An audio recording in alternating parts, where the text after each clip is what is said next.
Mga ka-Republic, desidido si Justin Brownlee na tapusin ang final series sa kabila ng tinamong injury. Na-dislocate ang kanyang hinlalaki ngunit hindi iyon naging hadlang para igiya ang Ginebra sa isang malaking panalo sa Game 4. Lalong hinangaan ng Ginebra import sa dedikasyong kanyang ipinakita para sa kanyang kupunan. Kahit may kirot na nararamdaman ay pumalaot siya sa laban para maging isang halimbawa sa kanyang mga kakampi na ipamala sa lahat ang Never Say Die mantra ng Ginebra. Sa Game 5 mamaya, inspired muli ang Gin King sa NSD spirit ni JB, tatangkain nilang kuhanin ang panalo para sa 3-2 lead.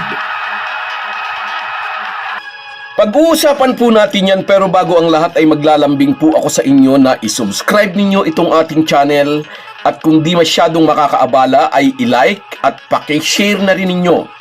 Malaking bagay po yan sa aming mga vlogger. Maraming salamat.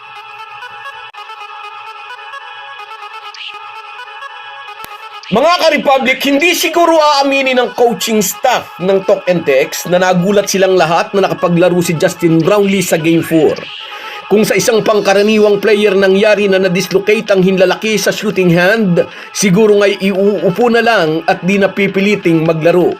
Ngunit iba ang nag-iisang Justin Brownlee. Pati si Coach Tim Cone ay nagsabing hindi na raw niya iniisip na makakaya pa silang samahan ni JB sa mga larong natitira sa series. Mula nang ma-injured ang kanilang import, mahigit 6 na minuto pa ang natitira sa third quarter ng Game 3. Pero salamat na rin daw sa magandang trabaho ng kanilang medical team na secured ng mga ito ang dislocated thumb ni JB, and Thursday evening, inassured daw sila ni Brownlee na kaya nitong maglaro.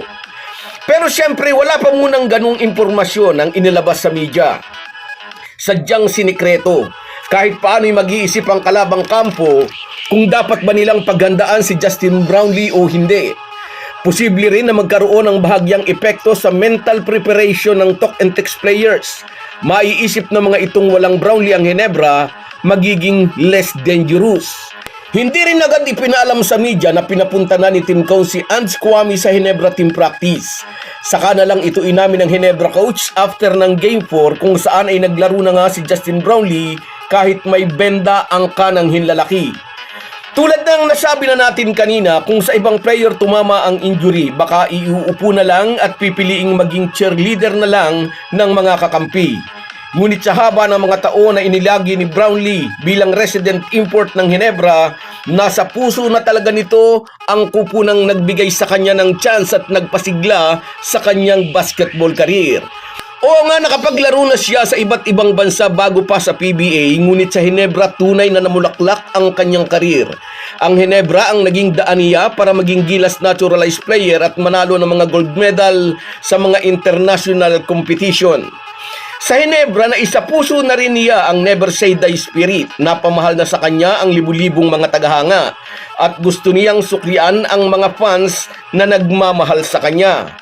Kaya naman kahit may injury, kahit tatanggal sa joints ang kanyang hinlalaki, ay kinaya pa rin niyang maglaro.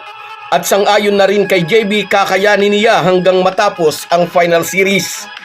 Ang heroics na ito ni Justin Brownlee ang isa sa mga nag-motivate kay Jamie Malonzo sa Game 4. Naglalaro siya kahit may injury, sabi ni Jamie Malonzo patungkol sa kanilang import.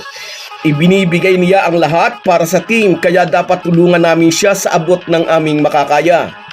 Sa naunang 3 laro ay di masyadong naramdaman ng former Lasal standout at number 2 overall pick.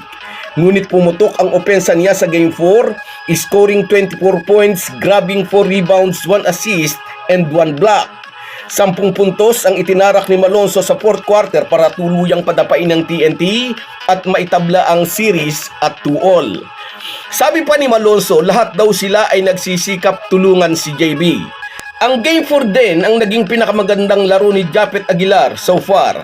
Nag-contribute siya ng 18 points at humablot ng 8 rebounds. Samantalang may 12 points and 5 boards naman si Stephen Holt na primary defender ni RHJ. At para sa high-flying forward na si Malonzo, napakalaking bagay daw para sa buong kupunan ang presence ni Justin Brownlee. Hindi lang dahil sa depensa na kaya nitong ibigay, hindi lang sa mga puntos na kaya nitong iproduce, kundi yung mismong presence ni Brownlee na kasama nilang nakikipaglaban. Nagbibigay daw iyon ng motivation at lakas ng loob sa kanilang mga locals. Kung si Robert Jaworski ay leader ng Ginebra noong 80s hanggang 90s, ngayon naman ay si Justin Brownlee ang sumisimbolo sa Never Say Die mantra ng mga mag-aalak. Naglaro noon si Jawo after ng 7 stitches sa kanyang pumutok na upper lip. Naglalaro naman ngayon si Justin Brownlee with dislocated thumb. Nangangailangan ng surgery ang na-dislocate na hinlalaki ni JB, pero after na raw ng finals ang operasyon. Tatapusin muna niya ang final series. Manalo man o matalo, masasabi ng mga Ginebra fans, ibinigay ni Justin Brownlee ang lahat. So guys, yan lang muna. Hanggang sa muli. Kahit gaano po tayo kabisi, ay huwag po nating kalimutan ang ating buhay espiritual. Lagi po tayong magpasalamat sa bawat araw na dagdag sa ating buhay. Malaki po ang maitutulong ng pananalangin araw-araw. Isang paalala po mula sa inyong Halo Halo Sports Republic.